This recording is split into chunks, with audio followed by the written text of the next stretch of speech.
नमस्कार, मैं हूं फैज़ आलम फैज़ी और इस वक्त हम गाज़ीपुर बॉर्डर पे हैं। किसानों का प्रदर्शन लगातार जारी है। 100 दिन से ज़्यादा का वक्त गुजर चुका है। किसान अपनी मांगों पर अडिग हैं।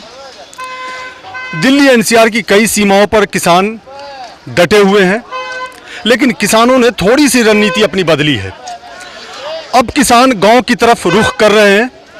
महापंचायतों का आयोजन किया जा रहा है और ये महापंचायतें न सिर्फ हरियाणा और पश्चिम उत्तर प्रदेश में बल्कि पंजाब में भी होने लगे हैं और दूसरे राज्यों में भी हो रहे हैं।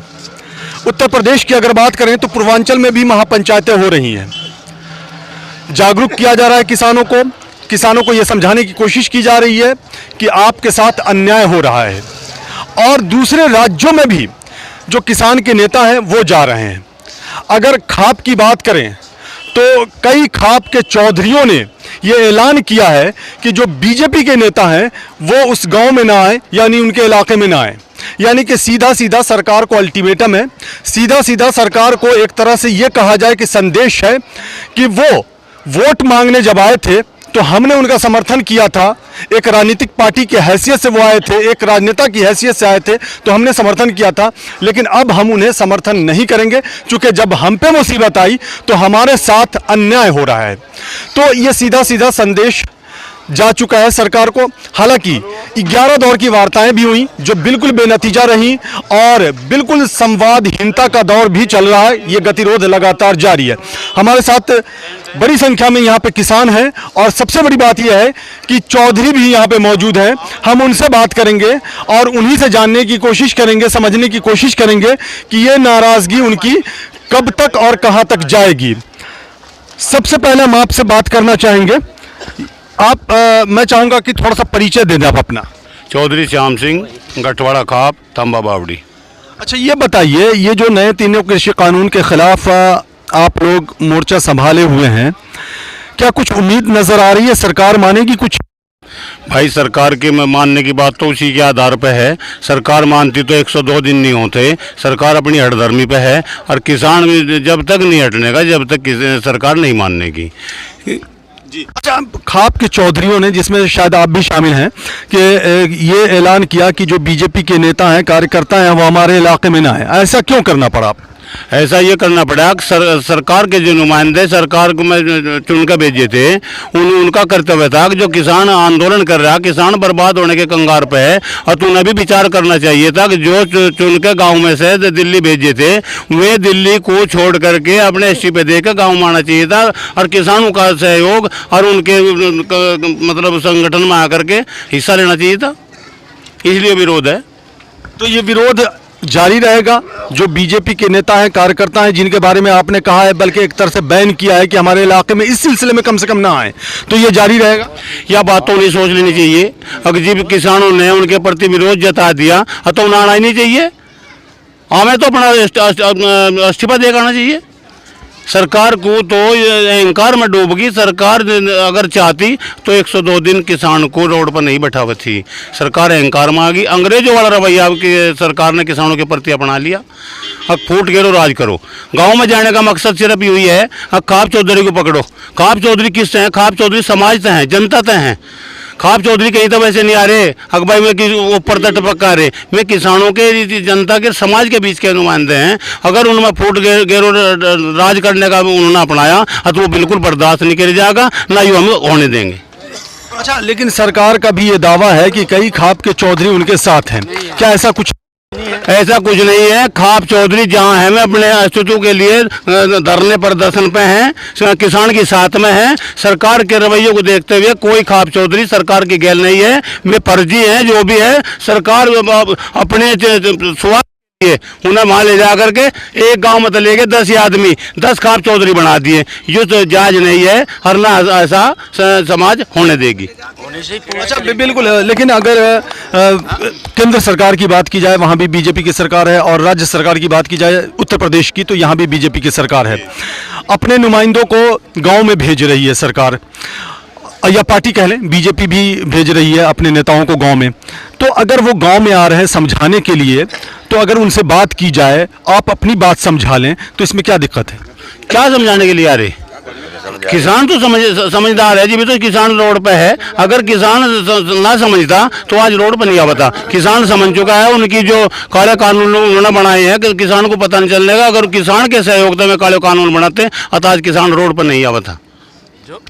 अच्छा, तो सरकार से आप क्या कहना चाहेंगे, क्या संदेश देना चाहेंगे, चूंकि आप बड़े खाप के चौधरी हैं? हम तो सरकार से ये संदेश देना चाह रहे हैं कि सरकार को अगर जरा सी भी सोच इस किसान के प्रति है तो इस किसान की बात मान लेनी चाहिए और अपने जो रवैया है उसे वापस ले लेना चाहिए।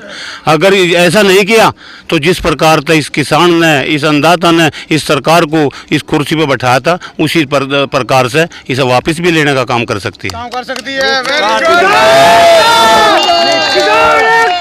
जी, लेकिन एक बात ये भी समझाएं कि जो ये आंदोलन चल रहा है तो कई किसान नेताओं पे, कई किसान कार्यकर्ताओं पे या कई किसानों पर एफआईआर दर्ज हुई, यानी कि केस मुकदमे दर्ज हुए।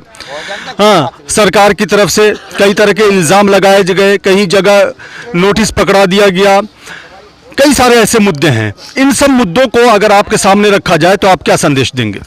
नहीं, संदेश तो यही है भाई, किसानों पर अगर एफआरआई करी जा रही, क्यों करी जा रही, क्या गुनाह है, क्या गलती कर दी किसानों ने, अगर जो उन पर एफआरआई करी जा रही? किसान अन्नदाता है, किसान अपने हक के लिए लड़ाई लड़ रहा। सरकार को क्या दिक्कत है अगर किसानों पे मुकदमे कर रहे, करते रहे, कोई दिक्कत नहीं है। सरकार कर रही, समाज अपने आप भुगता, कोई दिक्कत नहीं है चीज़ की। किसान अन्नदाता है, अन्नदाता के सबका पेट भरता है। अगर अन्नदाता ही जब भूखा हो जाएगा तो वो किसका पेट भरेगा? सरकार को सोच लेनी चाहिए कि अन्नदाता को बर्बाद ना करे। बर्बाद हो गया तो वो बर्बाद करने में दूसरे को भी कोताही नहीं बरतेगा, उसे भी बर्बाद करके और जीव चैन लेगा। अच्छा, कहा यह जाता है कि चूंकि टिकरी बॉर्डर, सिंघू बॉर्डर और गाजीपुर बॉर्डर बिल्कुल दिल्ली एनसीआर की सीमाओं पर है, ये सब तमाम जगहें, और जहां किसान प्रदर्शन कर रहे हैं, यहाँ कोई सरकार का नुमाइंदा नहीं आया। पश्चिम बंगाल में चुनाव हो रहे हैं, असम में चुनाव हो रहे हैं, और भी 3 अलग राज्यों में चुनाव हो रहे हैं, केरल, तमिलनाडु, पुडुचेरी। पश्चिम बंगाल गए थे प्रधानमंत्री नरेंद्र मोदी, और वहाँ उन्होंने कोलकाता में एक जनसभा को संबोधित करते हुए कहा कि अगर विकास चाहते हो तो बीजेपी को वोट दो, लेकिन यहाँ वो नहीं आते। तो क्या तकलीफ होती है, दुख होती है? जो हादसे पश्चिमी उत्तर प्रदेश में, पूरे उत्तर प्रदेश में सरकार ने कर रखा है, अगर उन भाइयों को जरा सी भी सोच है बंगाल वालों को, अति इस बात का उन्हें भी सबक लेना चाहिए। अगर जो उत्तर प्रदेश के किसान को, पंजाब के किसान को, हरियाणा के किसान को ये बर्बाद करने पर तुला है, वही हादसा उनका होगा। आज उन्हें बरगला के, उन्हें राम राज का सपना दिखा के वोट लेना चाह रहे हैं, और उनका स्टैंड कुछ नहीं है। मैं तो सिर्फ वोट के खातर फिर हैं, उन्हें तो अपनी कुर्सी चाहिए। किसान के बारे में, मजदूर के बारे में, इस जनता के बारे में उन्हें जरा सी भी सोच नहीं है। अच्छा, 2019 के लोकसभा चुनाव में आपने, या पश्चिम उत्तर प्रदेश की मैं खास करके बात कर रहा हूं, चूंकि बीजेपी ने ज़बरदस्त जीत हासिल की थी, 2017 में भी ज़बरदस्त जीत हासिल की थी विधानसभा चुनाव में, तो आप लोगों ने, या हो सकता है आपने नहीं किया हो या आपने किया भी हो सपोर्ट, वो तो राजनीतिक मुद्दा है, तो क्या आपको लगता है कि वो गलती थी या वह भूल ही थी? मेरे भाइयों की, मेरे किसानों की भूल थी। जो तरह तरह के सपने दिखाए थे, उन सपनों पर हमारी सरकार खरी नहीं उतरी, इसलिए हमारी भूल थी। अच्छा, मतलब उसका अफसोस है, सदमा है। क्या कह रहे थे आप? वो हिंदू मुस्लिम करके 2019 में लिया, 2014 में लिया, 2017 में लिया।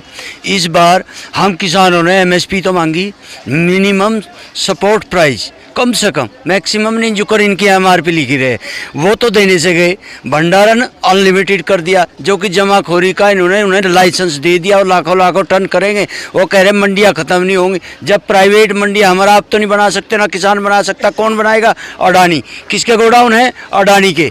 और मंडियाँ कौन बनाएगा? सरकारी मंडी। जब मतलब सरकार से सीधे नाराजगी है आपकी? तो सीधी बात है। जी, जी, हमें पश्चिम उत्तर प्रदेश में इन्होंने, अमित शाह ने मीटिंग करके जो जाट एमपी एमएलए हैं उनको भेज के हमें डिवाइडेशन करने के चक्कर में भेजा है। और हमारे वहाँ लोगों ने कह लगे तुम तो अमित शाह और मोदी के गुलाम हो, थारे से क्या बात करें? आप कह रहे थे बाबा को बात करें, क्या बात करें? उनकी चल जाएगी क्या? आप कहाँ से आए हैं? आप कहाँ से? मैं कंवरपाल मालंडी शामली से। शामली से आप हैं। चलिए, आप ये बताएं कि ये जो धरना प्रदर्शन चल रहा है 3 जगहों, पंचायतें भी हो रही हैं, क्या आपको लगता है कि अब गांव में दूर दराज के इलाकों में किसान जागरूक हो रहे हैं? नहीं, आपको क्या आपको भी लग रहा है तो जागरूक हो रहे हैं, उसमें कोई बात ही नहीं। इसलिए मेरा ये सवाल है, दूर दराज के इलाके का मतलब जैसे पूर्वांचल की बात कर ली जाए, दूसरे राज्यों की, चूंकि पश्चिमी उत्तर प्रदेश में तो है, हरियाणा में भी हैं, पंजाब में भी हैं, लेकिन पूर्वांचल की अगर उत्तर प्रदेश की अगर बात करें तो पूर्वांचल एक बड़ा मुद्दा रहा है, चूंकि पूर्वांचल में ऐसा माना जा रहा था कि शायद किसान वहाँ इतने ज़्यादा एक्टिव नहीं है, इतने ज़्यादा सक्रिय नहीं है, तो अब लग रहा है। हाँ जी, लग रहा है। टिकैत साहब भी आज अलीगढ़ में थे, वही सभा कर रहे, किसानों को समझा रहे, तो बराबर काम चल रहा है, इसमें कोई सी बात नहीं। अच्छा, ये आप बताएं। अच्छा, आप नहीं बोलेंगे? अच्छा, आप लोग भी नहीं बोलेंगे? चलिए ठीक है, नहीं ठीक है, ठीक एक मिनट। हाँ, ये बोले कब तक प्रदर्शन चलता रहेगा? जब तक कि सरकार जो है अपने काले कानून वापस नहीं ले लेगी तब तक ये धरना बराबर चलता रहेगा। किसान जो है धरने से हटकन जाने का ना हम इस बात से भयभीत हैं। केवल मोदी 4 आदमी को साथ लेकर, अंबानी, अडवाणी, टाटा, बिरला, 4 के बलबूते पे राज है कि ये सारा डंगा उन 4 का ही है कि ये तो घने यहाँ प्रधानमंत्री हो लिए जा लिए।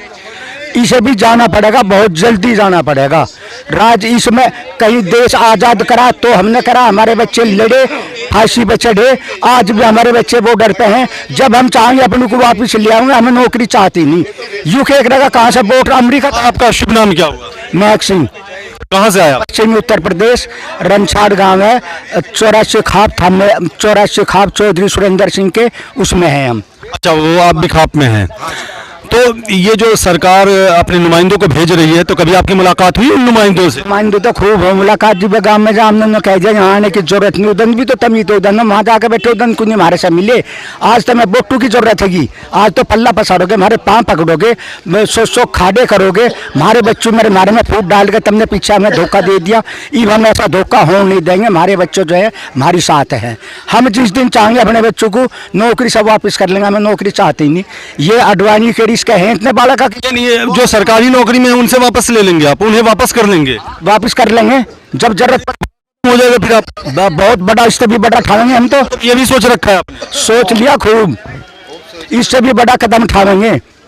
या अडवाणी और हम इन 4 को तो लेकर वहाँ से बैठा दो बॉर्डर पे बच्चे हमारे मर रहे, 200 से ऊपर हमारे किसान यहाँ मर गए। आज तक मोदी ने नहीं बुझा के भाई किसान मर गए, क्यों मर गए भाइयों, ऐसी बात नहीं होनी चाहिए। और मैं मान रहा हूँ थारी बात, कहीं का हमारा प्रधानमंत्री है जो हमारी बात नहीं मानता, हम राज खोज रहे। जी चलिए, आप कुछ कहना चाहते हैं? जल्दी कहना चाह रहा था जी, आपने जो सवाल करा था यो अब ये हारे क्यों, ये हारे उस तक वोटिंग मशीन थे।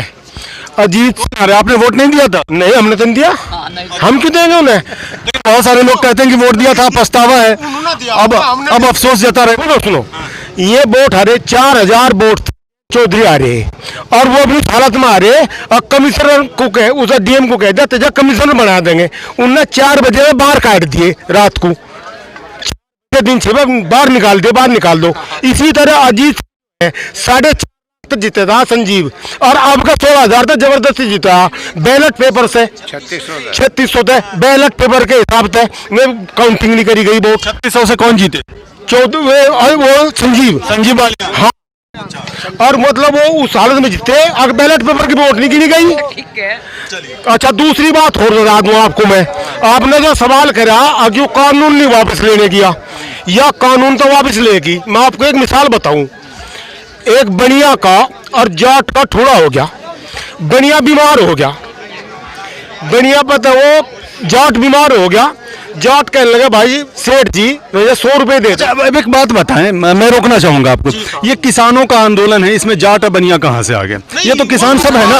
उदाहरण है, ये तो उदाहरण है। उसने जो है बनिया पर है, उनने जाट ने 100 रुपए मांगे, बनिया नु कहने लगा अक्षो साहब ये भी लौंडा बाजार में भेज दिया, अन्य बताइए पैसे दे देता मैं, कोई वो गुरु चला बेचारा।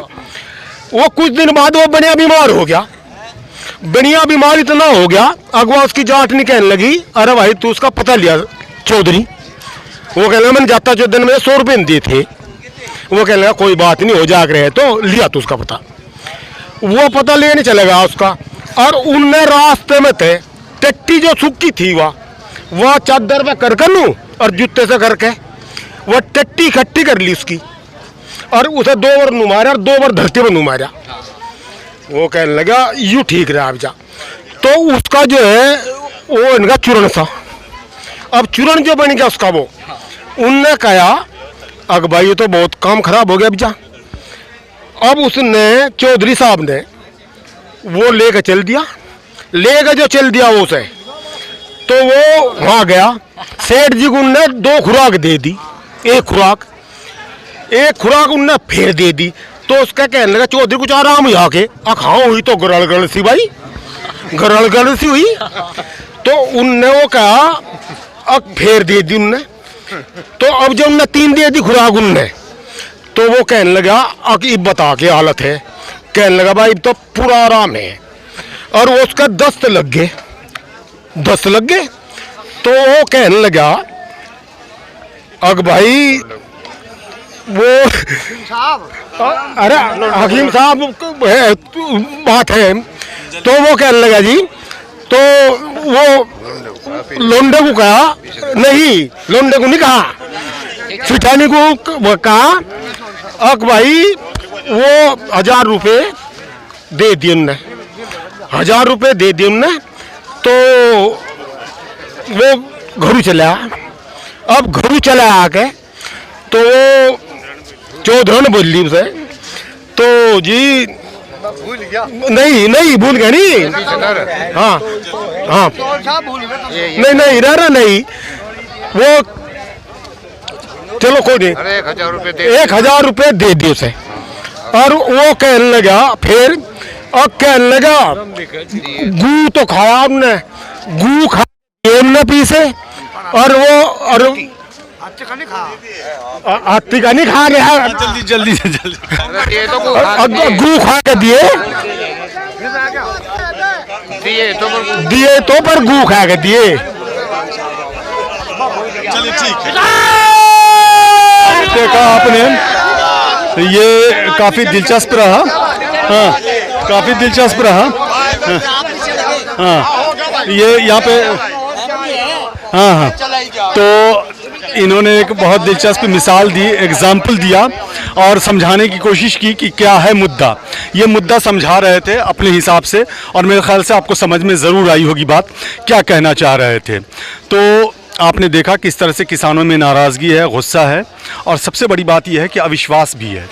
ख़ास करके अगर पश्चिमी उत्तर प्रदेश की बात करें तो चूँकि यहाँ 2014 में जब लोकसभा चुनाव हुए थे, 2017, 2019 का भी जिक्र हुआ, तब कुछ लोगों ने कहा कि वोट तो दिया था लेकिन हमें इस बात का अफसोस है। हालांकि कुछ लोगों ने कहा कि हमने वोट नहीं दिया था। तो अब ये राजनीतिक पहलू भी बनता दिखाई दे रहा है। राजनीतिक पहलू अगर बनता दिखाई दे रहा है तो आप समझ सकते हैं कि इसका परिणाम या इसका असर क्या हो सकता है। चूँकि अगले साल 2022 में विधानसभा के चुनाव भी होने हैं उत्तर प्रदेश में। फ़िलहाल तो पश्चिम बंगाल, असम और दूसरे राज्यों में चुनाव हो रहे हैं, और ख़ुद राकेश टिकैत का ये कहना है कि वो वहाँ जा रहे हैं पश्चिम बंगाल में। किसानों का कहना है कि वहाँ हम जा रहे हैं। खाप के चौधरी से भी हमारी बात हुई, इन्होंने कहा कि बंगाल के किसान जागरूक हो जाएं ताकि उन्हें किसी तरह की कठिनाई और परेशानी का सामना ना करना पड़े जैसे हमने किया है। तो आपने देखा, ये किसानों की नाराज़गी है, ये किसानों का गुस्सा है, और ये गुस्सा नाराज़गी उस वक्त तक जारी रहेगा जब तक सरकार इनकी मांगों को मान न ले। हमें दीजिए इजाज़त, हम किसी और ख़बरों के साथ हाजिर होते हैं।